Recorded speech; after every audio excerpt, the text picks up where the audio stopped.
Well, this is how some folks spent their election day waiting in line for hours, some more than 6 hours to vote in person.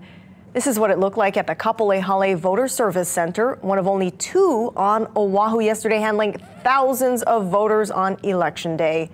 And this is the reason why we didn't get our first printout until around midnight. So that line was part of Hawaii's second highest turnout for an election. But that strong turnout for this presidential election has come with some problems. Paul Drews shows us what happened at the ballot box. Election workers are still busy the day after this general election, processing the last batch of ballots from across Oahu. Approximately 18,000 ballots, so this will be the election day final. These were the ballots that were deposited in drop-off boxes before the election night deadline. Those signatures had to be verified before the votes were sent to the state capitol to be counted. The vast majority of ballots were received by drop box or mail. Roughly 8% was in-person voting as opposed to 92% mail. With such a small percentage of in-person voting, why did residents on Oahu have to wait so long at voter service centers on Election Day?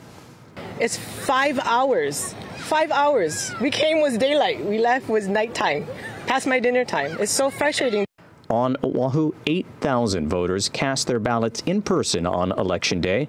Elections personnel tell me the same-day voter registration added to the slowdown. Kapolei Hale was only able to process about 200 people per hour, while Honolulu Hale could handle more, 300 voters an hour, because it was able to expand its voter service center. The entire courtyard was filled with voting booths, so we went from like 30 voting booths up to 50. Kapolei is really hard because we were in those 3 conference rooms and we can't really push out the way we did in Honolulu Hale. While some call for more voter service centers on Election Day, more sites may not be able to help with the backlog.